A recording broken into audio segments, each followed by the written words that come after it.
Hello and good morning, students. Yesterday we have started our chapter 6, thermodynamics. And in case of thermodynamics, I sent you the video on various definitions. Thermodynamics. First of all देखिए, एक बार मैं आपको revise करा देती हूँ thermodynamics क्या है. Branch of science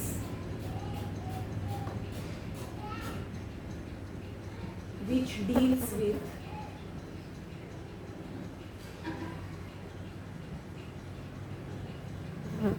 different forms of energy. Science की वो ब्रांच जिसमें हम अलग अलग एनर्जी की फॉर्म्स के बारे में स्टडी करते हैं and what is the relationship between them, और उन एनर्जीज के बीच में क्या रिलेशनशिप है जिसका हम स्टडी करेंगे. That branch it is known as, उस ब्रांच को हम क्या कहते हैं कलेक्टिवली, थर्मोडायनेमिक्स. ठीक है, क्योंकि आपको पता होना चाहिए जब हम चैप्टर स्टार्ट कर रहे हैं व्हाट इज़ थर्मोडायनेमिक्स. अब एनर्जी की अलग अलग फॉर्म्स होती है. पोटेंशियल एनर्जी है, काइनेटिक एनर्जी है, वाइब्रेशनल एनर्जी है, रोटेशनल एनर्जी है, ट्रांसलेशनल एनर्जी है. There are different forms of energy. तो थर्मोडायनेमिक्स से हमें क्या पता चलता है? देखिए, फर्स्ट ऑफ ऑल तो हमें थर्मोडायनेमिक्स से पता चलता है किसी केमिकल रिएक्शन के बारे में. कोई केमिकल रिएक्शन किस गिवन कंडीशंस पर पॉसिबल हो. What are the possible conditions for a chemical reaction. Second, how helps in knowing extent of reaction. extent का मतलब किस स्पीड से जो रिएक्शन है वो प्रोसीड कर रही है. और इसके कुछ लिमिटेशंस भी है. देखिए, एक तो हमें केमिकल रिएक्शन के बारे में पता चल जाता है कि स्पीड से जो है वो केमिकल रिएक्शन प्रोसीड कर रही है, इसके बारे में हम पता लगा सकते हैं. बट कई बार ऐसा होता है जो रेट है, रेट का हमें एग्जैक्ट पता नहीं लगता. एक्सटेंट मतलब रिएक्शन पॉसिबल है, ठीक है, reaction it is possible, but जो स्पीड है एग्जैक्टली उसको हम मेज़र नहीं कर सकते. इससे साथ में हमें बताता है जैसे कोई रिएक्टेंट है, रिएक्टेंट से प्रोडक्ट की फॉर्मेशन. अब ये तो बता देगा भाई कोई रिएक्टेंट है ना, उससे प्रोडक्ट बना. तो बट जो पाथवे है, जो रास्ता है, एग्जैक्टली उस पाथवे को फॉलो नहीं करता, यानी एग्जैक्टली उस पाथवे को, या हम कह सकते हैं does not tell about any mechanism.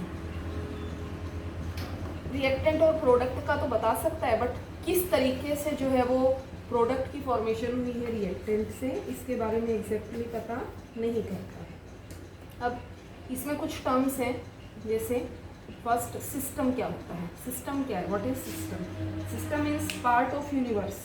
पूरा जो संसार है उसका कुछ हिस्सा, जो भी पार्ट जो है वो उस यूनिवर्स का चूज कर लिया for chemical reaction. Chemical reaction के लिए कह सकते हैं हम, या थर्मोडायनेमिक्स के लिए जो भी पार्ट पूरे यूनिवर्स का चूज किया है that is known as system. इसको हम क्या कहेंगे? सिस्टम. और इस हिस्से के अलावा, इस पार्ट के अलावा जो रेस्ट ऑफ पार्ट है, rest, that is known as surroundings. इसको क्या कहा है? It is known as surroundings. Means remaining part of universe except system, it is known as surrounding. और अगर आप सिस्टम प्लस सराउंडिंग्स को ऐड करते हो, system and surroundings collectively they will form universe. क्या बना देते हैं? वो यूनिवर्स बनाते हैं. अब सिस्टम भी मैंने कल बताया था आपको, 3 तरह का होता है. Open system, close system, isolated system. Open, close and isolated. Open का मतलब एक सिस्टम ओपन सिस्टम कब है? If it exchange both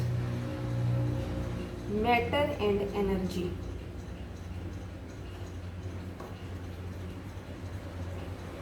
with surroundings. अगर मान लीजिए कोई सिस्टम है, उसने दोनों ही चीज़ें सराउंडिंग्स के साथ एक्सचेंज, जैसे इसका बड़ा आसान सा एग्जांपल है, अगर आप एक चाय के कप को ओपनली रख देते हो, ठीक है, या पानी को उबलता हुआ रखते हो, तो आप क्या देखते हो, वो मैटर यानी पानी के वेपर्स को भी एक्सचेंज करता है, साथ में जो एनर्जी है उसको भी सराउंडिंग्स के साथ एक्सचेंज कर लेता है। ओके, नेक्स्ट है close system.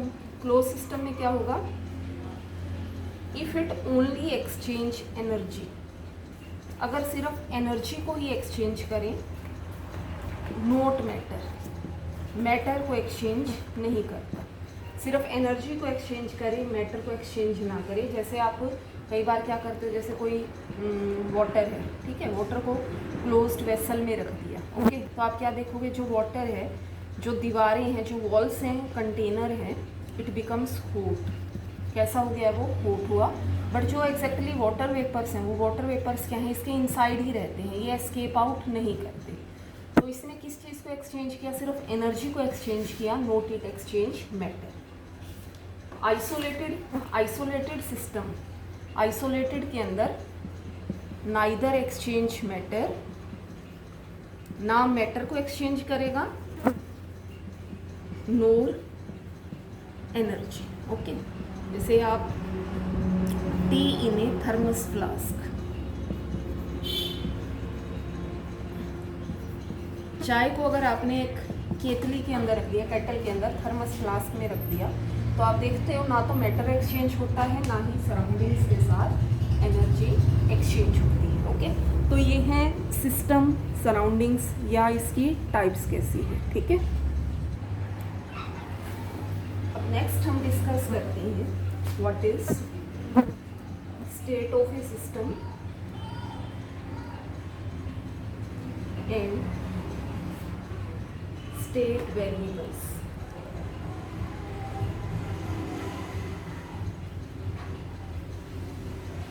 State of a system या state variables.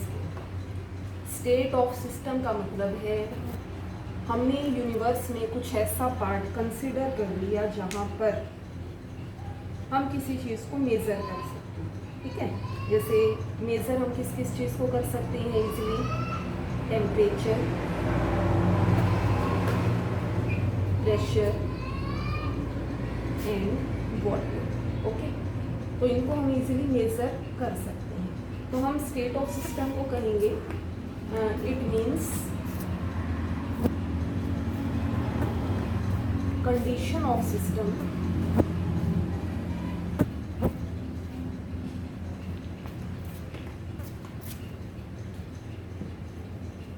which is we can say described in terms of measurable quantity.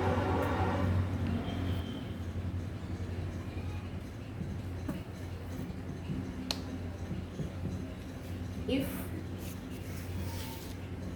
these properties of system changes, then it is called state variable. देखिए अब हम इसको discuss करते हैं briefly. State of a system का मतलब है सिस्टम की कंडीशंस। कोई भी सिस्टम आप अगर क्रिएट करते हो, चाहे आप वाटर को एटमॉस्फेयर के अंदर रख रहे हो, वाटर को सिस्टम में रख रहे हो, वाटर को सराउंडिंग्स में रख रहे हो, तो आप कंडीशन मेजर करोगे। क्या क्या कंडीशन, वही वाटर का टेम्परेचर कितना है, एयर ने उस पर प्रेशर कितना लगाया सराउंडिंग्स में, उसका जो वॉल्यूम है वो कितना होगा। और अगर ये तो क्या हुआ generally, that is known as state of system. अब मान लीजिए इसमें से कोई भी प्रॉपर्टी चेंज हो जाती है, जैसे आपने वाटर को हाई कर दिया, ठीक है, हीट करना स्टार्ट कर दिया, तो आप क्या देखोगे, जो वाटर है वो किस में कन्वर्ट हो जाएगा, वेपर्स में। मीन्स जो कंडीशंस हैं वो चेंज हो गई। अब पहले वाटर था, वाटर वेपर्स बन गए। देन वी कैन से जो प्रॉपर्टीज हैं that are also change, so these are known as state variable. Variable का मतलब क्या है, जो वेरी करती हैं, जिसके अंदर प्रॉपर्टीज वेरी करें, that are known as state variable. So so state of system तो जर्नल जो सिस्टम होता है उसमें आपने क्या क्या कंडीशंस अप्लाई की हैं, और स्टेट वेरिएबल का मतलब क्या होगा, अगर आप उन